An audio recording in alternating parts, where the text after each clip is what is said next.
رمضان رمضان رمضان يا حبيب رمضان رمضان ليتك دوما قريب. Assalamualaikum warahmatullahi wabarakatuh. Innal hamdalillah allazi aujaba shauma ramadhana ala ibadihil mu'minin la'allahum yattaqun. Asyhadu an la ilaha illallah wa asyhadu anna Muhammadar Rasulullah sallallahu alaihi wasallam wa ala alihi wa ashabihi amma ba'd. Saudaraku sekalian yang semoga selalu dirahmati oleh Allah, di hari saat saya merekam video ini adalah tanggal 16 Sya'ban.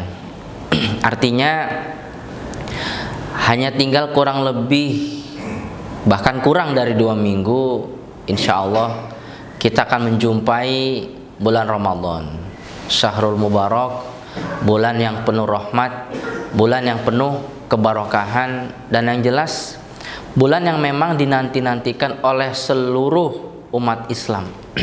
Kenapa? Karena di dalam bulan tersebut Allah betul-betul mengobral pahala. Kebaikan-kebaikan yang kita kerjakan di bulan tersebut dibalasnya bukan dengan 10 kali lipat seperti di bulan biasa. Ketika di bulan biasa pahalanya adalah 10 kali lipat. Al-hasanatu bi asyri amsaliha. Satu kebaikan dilipatkan 10 kebaikan, pahalanya 10. Tetapi di bulan Ramadan ini tidak. Bulan Ramadan itu satu kebaikan dilipatkan 10 sampai 700, bahkan hingga sekehendak Allah. Subhanallah. Kita tidak tahu, wahai saudaraku, apakah ketika Ramadan masuk kita masih ada umur atau tidak. Tapi mari, tidak ada salahnya kita berdoa pada Allah, ya Allah, semoga ketika Ramadan yang sebentar lagi akan datang masuk, saya masih ada umur ya Allah, dan dikodarkan dalam keadaan sehat, bisa semangat dalam beribadah sampai Ramadan selesai. Dari sekarang kita berdoa terus. Di kesempatan kali ini saya akan membahas tentang keutamaan bulan Ramadan itu sendiri, ya. Keutamaan bulan Ramadan itu sendiri. Ada sebuah hadis yang akan saya ketengahkan di kesempatan yang baik ini. Nabi bersabda, ini termaktub dalam hadis Tirmizi, "Idza kana awwalu lailatin min syahri Ramadan sufidat asyayatin wa maradatul jin." Ketika malam pertama bulan Ramadan, maka setan-setan dan berkeliarannya jin dirantai oleh Allah, diikat oleh Allah. Artinya mereka tidak leluasa untuk menggoda manusia mengerjakan kejelekan seperti di bulan selain bulan Ramadan. Contoh saja, mereka ingin menggoda orang Islam untuk minum yang haram atau makan yang haram. Bagaimana bisa mereka menggoda orang Islam untuk makan dan minum yang haram, sedangkan makanan dan minuman yang halal saja tidak dikonsumsi oleh orang Islam pada saat puasa? Menggoda mereka untuk berbuat zina. Jangankan berbuat zina, bersetubuh dengan istrinya saja, yang itu nilainya ibadah di siang hari, tidak bisa. Artinya ruang untuk jin, setan menggoda manusia, khususnya orang Islam ya, di bulan Ramadan itu di siang hari sangat sempit. Jadi istilahnya mereka usahanya dirantai oleh Allah, diikat oleh Allah. Kemudian wagulikot abwabun nar falam yuftah min hababun. Pintu-pintu neraka semuanya dikunci oleh Allah. Tidak ada satu pintu pun yang dibuka. Ini saking Allah menghormati bulan Ramadan. Wa futihat abwabul jannah falam yuglaq min hababun. Dan kemudian pintu-pintu surga semuanya dibuka oleh Allah, dan tidak ada satu pintu pun yang ditutup, bahkan dikunci oleh Allah. Allah betul-betul menghormati bulan Ramadan. Lalu ada malaikat yang memanggil-manggil, atau memberikan seruan atau pengumuman. Wa yunadi munadin wa ya baghiyal khair aqbil wa ya baghiyasy syarr aqsir. Malaikat memanggil di malam Ramadan yang pertama, bunyinya adalah, wahai orang-orang yang suka berbuat kebaikan, menghadaplah. Kalau istilah anak zaman sekarang, ayo gaspol. Gaspol, maksimalkan ibadah kalian, wahai orang-orang yang suka berbuat kebaikan.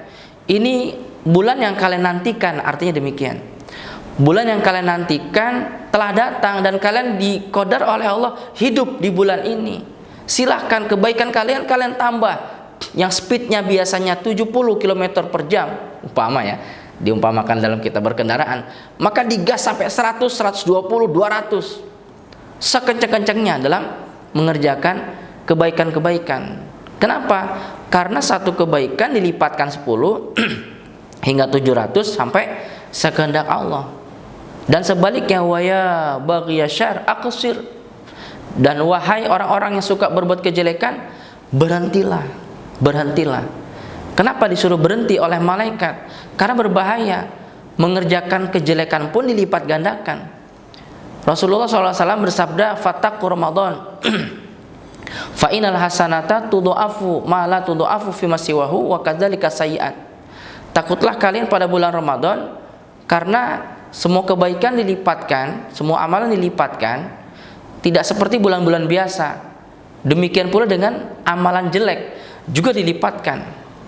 Jadi seandainya seorang itu berbuat kejelekan satu, yang ditulis oleh malaikat banyak.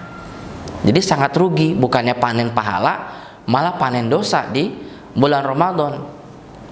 Contoh, umpama ada seseorang mencuri apa ya? Mencuri jambu umpama ya. Atau dia beli gorengan, makannya 5, bayarnya 4 umpama ya. Nah, ini kan berarti kan nyolong 1, mencuri 1. Nah, 1 itu sama saja dengan dia mencuri gorengan senilai 700 gorengan. Artinya sangat berbahaya sekali. Ketika ada orang yang biasa berbuat kejelekan, dia tidak hentikan perbuatan-perbuatan jelek itu di bulan Ramadan. Jadi berarti bulan Ramadan itu bisa menjadikan bulan yang penuh barokah buat seseorang, juga bisa menjadikan bulan yang penuh laknat bagi seseorang. Tergantung orang itu milihnya mana. Makanya malaikat menyeru tadi itu, wahai orang-orang yang suka berbuat kebaikan, gaspol. Dan wahai orang-orang yang suka berbuat kejelekan, stop perbuatan kejelekan Anda. Nah, ini yang menarik, hadis yang setelah ini, sabda Nabi yang setelah ini. Nabi bersabda, walillahi utaqa'u minan nar.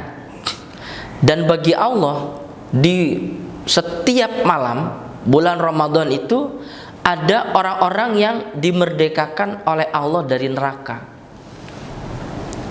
Kita semuanya, wahai saudaraku, tentu mendambakan kembali ke hadapan Allah nanti, kembali di sisi Allah nanti pada hari kiamat, di hari akhirat. Kita inginnya adalah desa yang bernama surga, kampung yang bernama surga, jauh dari kampung atau desa yang bernama neraka. Dan pada saat itu kita adalah makhluk yang abadi, makhluk yang kekal, tidak ada mati. Allah sudah berfirman, Allah nanti akan berfirman, maksud saya Allah akan berfirman nanti kepada ahli surga dan kepada ahli neraka, ya ahlal jannah khuludun la maut, wa ya ahlan nar khuludun la maut. Wahai penghuni surga, kekallah kamu, tidak ada mati.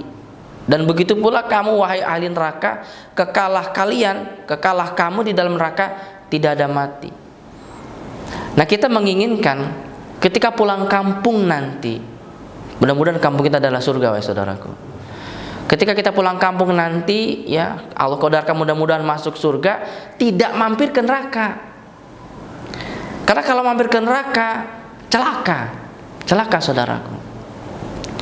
Ada sebuah hadis itu yang menyatakan bahwa wallahu la yakhruju minan nar man dakhalaha hatta yakunu fiha ahqaban wal huqubu bid'u wa samanuna sanah wasanatu salasumiatin wasituna yauman Al-yawma indallah ka'alfi sanatin mimma ta'udun. Allah tidak akan mengeluarkan orang di dalam neraka sehingga orang tersebut berada di dalam neraka selama satu ahqab. Satu ahqab itu adalah 80 tahun lebih. Bid'un wa samanuna sana, lebih dari 80 tahun. Lafal bid'un dibahas oleh ahli ilmu di dalam hadis Tirmizi itu tafsir, kitabut tafsir, itu angka antara 3 sampai 9. Kita katakanlah itu angka 3, berarti 83 tahun hitungan akhirat.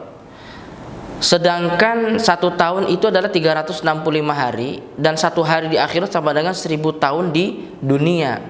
Berarti 83 tahun akhirat kalau kita jadikan menjadi hitungan tahun dunia itu adalah 29.880.000 tahun dunia.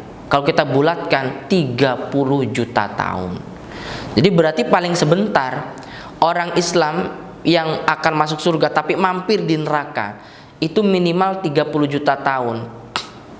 Tentu tidak enak.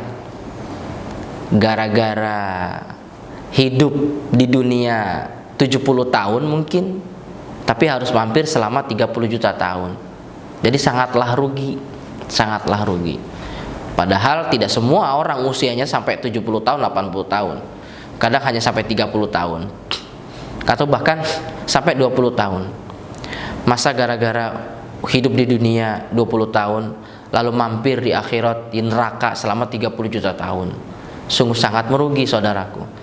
Jadi artinya begini, artinya mari kita gunakan Ramadan itu dengan semaksimal mungkin untuk meraih ridhonya Allah. Agar apa?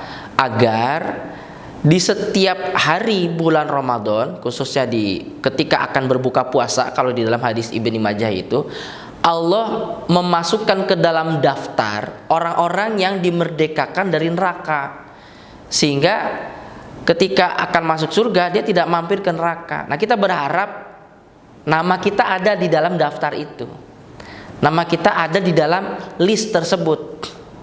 Mari kita fokus dengan ibadah-ibadah di dalam bulan Ramadan, dan betul-betul kita tahan diri dari perbuatan dosa.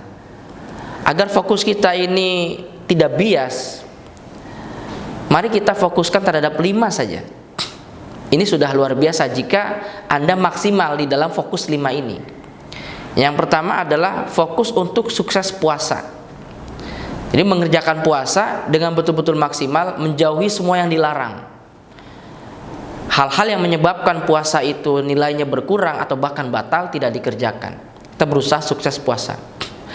Lalu yang kedua adalah sukses dalam mengerjakan sholat sunnah, terutama adalah sholat sunnah tarawih.